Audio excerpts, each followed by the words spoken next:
Well, welcome back to the Anti-War Room. Tom Andrews from Win Without War here again with John Isaacs, Council for Livable World. And John, does this elephant tie symbolize anything? Are you making a statement today that we should know about? Absolutely. While we shouldn't let the right wing take away the American flag, because it's our flag too, we shouldn't let the Republicans take away elephants, because there are elephants too. So therefore, John is sitting next to an American flag with an elephant tie. Okay, but we shouldn't be nervous about any of your political leanings. No, absolutely not. Okay, well that's good. You should have a thick skin as thick as an elephant. As thick as an elephant. Okay, John, let's talk a little bit about developments or lack thereof in Congress. Obviously, a lot of frustration from people all across the United States that join us in this position.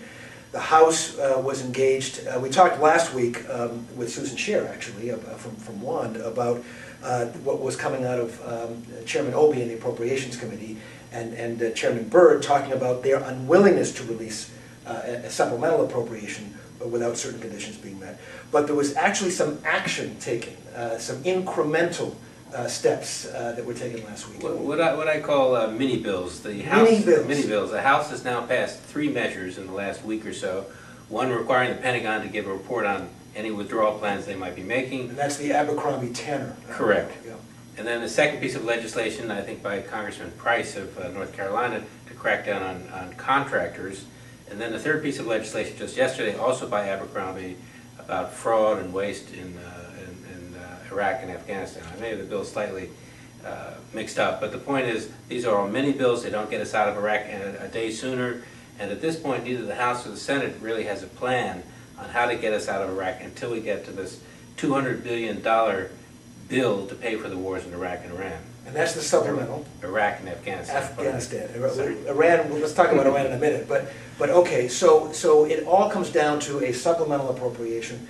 Can we look for anything in the appropriations bills, any amendments to the defense appropriations bill, for example? Is that a possibility? Both the House and Senate have completed their versions of the defense authorization bill for fiscal 2008 and the defense appropriations bill for fiscal 2008. So those bills are in conference. They've passed this. I don't expect anything on that. Okay, so as people remember, we try to go through this arcane process.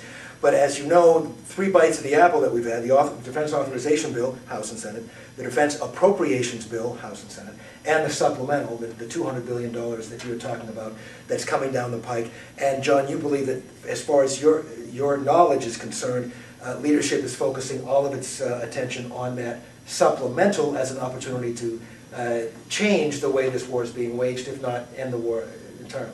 Plus, there's one other aspect as part of the debating points, but last week President Bush vetoed the student health care bill and said $35 billion over, I think it's 6 years, is too expensive.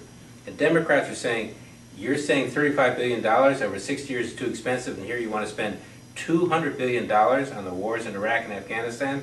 The priorities are screwed up. If we want the money for health care for our kids, which is much more important than the wars, then let's cut the bill for the wars in Afghanistan and Iraq. So really highlight this distinction of priorities between this debacle in Iraq versus our own children, and they hesitated deliberately to put the bill on the floor for an override vote for 2 weeks, and now the student health care bill. For student health care bill. So now that so I guess it is relevant to us in the extent that in the debate about whether or not members of Congress should vote to override the veto in the student health insurance program (SHIP), a core argument of that is that okay, we're not unwilling to spend $35 billion over 6 years to provide insurance to 10 million kids, but we're no problem. We can spend an additional $200 billion for Iraq and Afghanistan. So this is a debate, even though it's not directly related to us,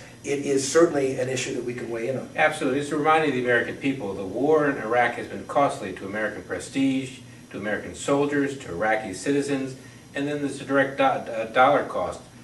We're up to about $650 billion, I think, for the entire war.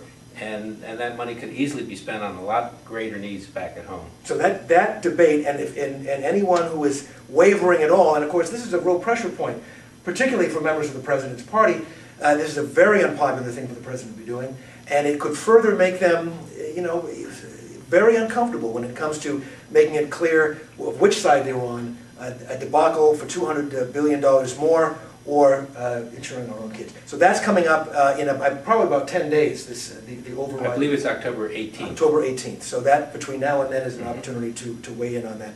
Let's talk a little bit about Iran, John. I want to talk more about it next week as we get further into this. But there have been, once again, reports of the steady drumbeat toward a military strike on Iran getting louder. And of course there was the Cy Hirsch story in the New Yorker, last week's now New Yorker.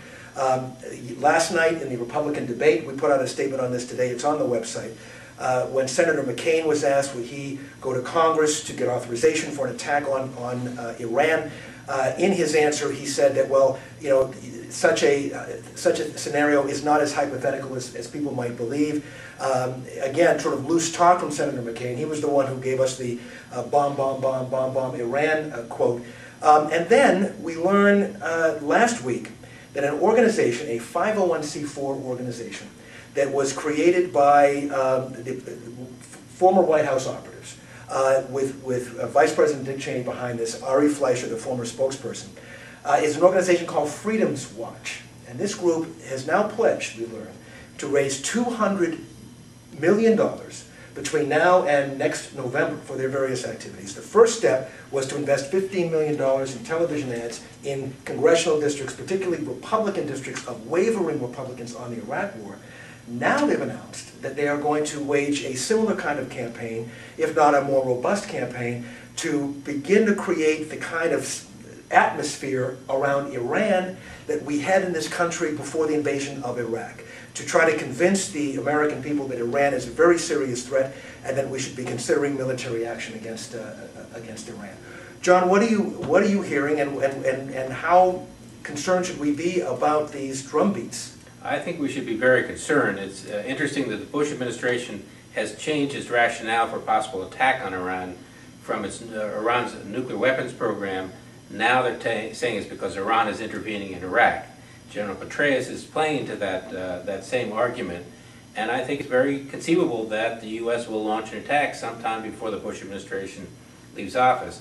And it's ironic that this group, Freedom Watch, now that we brought freedom to Iraq, now want to bring the same kind of freedom to Iran. And it's very interesting, again, the pattern, history repeating itself. The President has, and General Petraeus most recently, has made the connection between the Iranian government and some of these IEDs, these explosives that are killing civilians and soldiers, Iraqi and American. But they have yet to be able to provide any evidence that these in fact come from the government. And of course or the Quds Force or the Revolutionary Guard. We also, another step in this direction, of course, was the Kyle Lieberman amendment that was before the Senate 2 weeks ago, in which they called for, in the original drafting of it, the authorization of all means to confront Iran, including military means. So this seems to be part and parcel of this pattern. And the Win Without War Coalition voted formally, our membership groups, to incorporate Iran and stopping an attack on Iran as part of our mission. And we're paying increasing attention to this. We put out a response this morning to Senator McCain's statement yesterday in the debates. We made a response to the Senate passing the Kyle Lieberman amendment. We're going to be doing a lot more on that front.